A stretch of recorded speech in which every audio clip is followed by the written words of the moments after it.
Hello friends, welcome to our YouTube channel.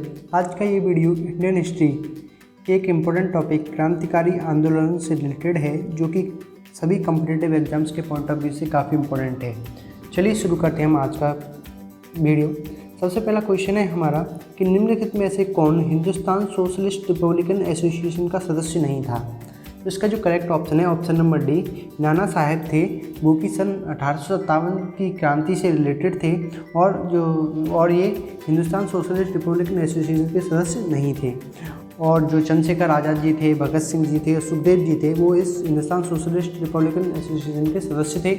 और इसकी स्थापना 10 सितंबर 1928 ईस्वी को दिल्ली के फोर्सा कोटला ग्राउंड में हुई थी।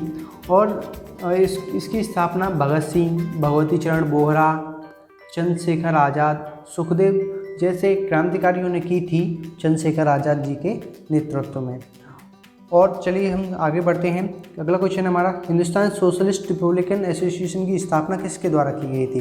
तो इसका जो करेक्ट ऑप्शन है option number D, Bhagat Singh ji के द्वारा। अगले क्वेश्चन की ओर मुख करते हैं। अगला क्वेश्चन हमारा क्या कहता है कि काकोरी ट्रेन डकैती कौन से वर्ष में हुई थी। तो इसका जो करेक्ट ऑप्शन है ऑप्शन नंबर सी, सन 1925 ईस्वी में हुई थी। अगला क्वेश्चन देखते हैं हम। अगला क्वेश्चन हमारा क्या कहता है कि काकोरी ट्रेन डकैती सन 1925 ईस्वी में किसके द्वारा आयोजित की गई थी। तो जो काकोरी ट्रेन डकैती थी किसके द्वारा आयोजित की गई थी, इसका जो करेक्ट ऑप्शन है option number D, Hindustan Republican association. और ये इसकी स्थापना किसने की थी, जो क्रांतिकारी नेता थे जैसे सतीश चंद्र सान्याल, राम प्रसाद बिस्मिल, चंद्रशेखर आज़ाद, इन्होंने इस एसोसिएशन की स्थापना की थी। कहाँ पर की थी, दिल्ली के फिरोजशाह स्टेडियम में, जो कि अब फिरोजशाह कोटला स्टेडियम है, उसमें की थी। अब अगले क्वेश्चन की ओर मूव करते हैं। अगला क्वेश्चन हमारा क्या कहता है कि अगला क्वेश्चन हमारा कहता है कि इनमें से कौन सा आंदोलन लाल बाल पाल द्वारा शुरू किया गया था। तो इसका जो करेक्ट ऑप्शन है ऑप्शन नंबर डी, स्वदेशी आंदोलन। स्वदेशी आंदोलन लाल बाल पाल के द्वारा शुरू किया गया था। लाल बाल पाल कौन थे, ये भी क्वेश्चन हम पूछा जा सकता है। लाल मतलब लाला लाजपत राय, बाल मतलब बाल गंगाधर तिलक और पाल मतलब बिपिन चंद्र पाल। इनके द्वारा स्वदेशी आंदोलन की शुरुआत की गई थी। अगला क्वेश्चन की मूव करते हैं कि वह औरत कौन है जिसने स्वतंत्रता के लिए लड़ने के लिए भारतीय महिलाओं की जागृति में एक महत्वपूर्ण भूमिका निभाई और उन्हें भारत की कोकिला के नाम से भी जाना जाता है। तो इसका जो करेक्ट ऑप्शन है option number C, Sarojini Naidu, जो आगे चलकर स्वतंत्र भारत में उत्तर प्रदेश की प्रथम महिला राज्यपाल भी बनी। तो ये कौन थी, सरोजनी नायडू। अगले क्वेश्चन की मूव करते हैं। अगला क्वेश्चन हमारा क्या कहता है कि निम्नलिखित में से किसने स्वतंत्रता आंदोलन में एक अंश के रूप में चटगांव शस्त्रागार छापा में भाग लिया था। तो इसका जो करेक्ट ऑप्शन है ऑप्शन नंबर डी, ये कौन थी, प्रीतिलता बाडेदार। कौन थी, प्रीतिलता बाडेदार। इन्होंने क्या हुआ, चटगांव शस्त्रागार में छापे में भाग लिया था। और इस शस्त्रागार में छापे के दौरान इन्होंने कब्जे करने की कोशिश की थी और इसमें कई लोग मारे गए थे। और इसमें प्रीतिलता बाडेदार भी थी, इनकी भी मृत्यु हो गई थी। अगले क्वेश्चन की मूव करते हैं कि निम्नलिखित में से वह कौन भारतीय था जिसे अंग्रेजियों ने स्वतंत्रता संग्राम में शामिल होने के कारण 18 वर्ष की आयु में ही फांसी दे दी थी। तो इसका जो करेक्ट ऑप्शन है ऑप्शन नंबर ए, खुदीराम बोस। जो खुदीराम बोस थे, उन्होंने प्रफुल्ल चाकी के साथ मिलकर जो मुजफ्फर के जज थे किंग्सफोर्ड की हत्या का कोशिश की थी। और इन्होंने अपनी गलती से जो बम था वो कैनेडी की गाड़ी पर गिर गया था, जिससे 2 महिलाओं की मृत्यु हो गई थी। और जो चाकी थे इनके खुदीराम बोस जी के साथ जिन्होंने हमला किया था, उन्होंने आत्महत्या कर ली थी। और खुदीराम बोस को 18 वर्ष की आयु में 11 अगस्त 1908 ईस्वी को फांसी दे दी गई थी। और ये स्वतंत्रता संग्राम में क्रांतिकारियों में सबसे कम उम्र में जिन्हें फांसी दी गई थी वो उनमें से एक थे। कौन थे, खुदीराम बोस। अगले क्वेश्चन की मूव करते हैं। अगला क्वेश्चन हमारा क्या कहता है कि भारतीय स्वतंत्रता संग्राम में सहायता हेतु निम्नलिखित में से कौन से संगठन की स्थापना भारत के बाहर नहीं की गई थी।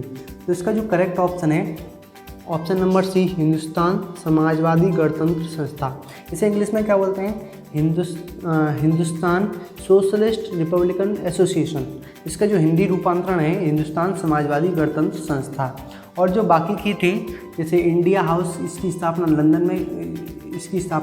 लंदन में हुई थी। जो गदर पार्टी थी उसकी स्थापना कनाडा में हुई थी। और जो बर्लिन समिति थी उसकी स्थापना जर्मनी में हुई थी। अगले क्वेश्चन की ओर मूव करते हैं।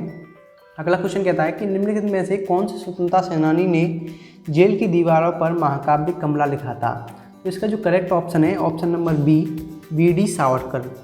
कौन थे? वी.डी. सावरकर ने महाकाव्य कमला की रचना की थी जेल की दीवारों पर। अगले क्वेश्चन की रिमूव करते हैं। अगला क्वेश्चन हमारा क्या कहता है कि भगत सिंह और उनके साथियों ने किसका बदला लेने के लिए ब्रिटिश अधिकारी जॉन सैंडर्स की हत्या की थी?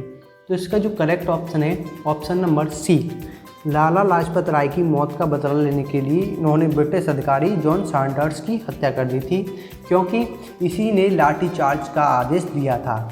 और इसकी हत्या कब हुई थी? सन 1928 ईस्वी में 17 दिसंबर को। अगले क्वेश्चन की रिमूव करते हैं कि असेंबली बम कांड में भगत सिंह के साथ कौन मुख्य आरोपी था? तो इसका जो करेक्ट ऑप्शन है option number D, Batukeshwar Dutt. Batukeshwar Dutt Bhagat Singh के साथ असेंबली बम कांड में मुख्य आरोपी थे। और मैं आपको एक बात बता दूं, जो इन्होंने इस जो कांड मतलब असेंबली में जो बम फेंका था वो किसी की हत्या करने के उद्देश्य से नहीं फेंका था, बल्कि यह बताने के लिए फेंका था कि जो अंग्रेजी शासन की जो अनियमितता है, जो मारकाट होती है, उससे ये सबक लें। अगले क्वेश्चन की रिमूव करते हैं। अगला क्वेश्चन हमारा क्या कहता है कि भगत सिंह, राजगुरु और सुखदेव की हत्या के आरोप में फांसी की सज़ा दी गई थी। किसकी हत्या के आरोप में फांसी की सज़ा दी गई थी?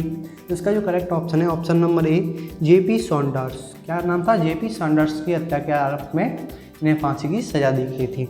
अगले क्वेश्चन की रिमूव करते हैं। अगला क्वेश्चन हमारा क्या कहता है कि अरोड़ा आसफ अली को कहाँ भारतीय राष्ट्रीय कांग्रेस का ध्वज फहराने के लिए याद किया जाता है?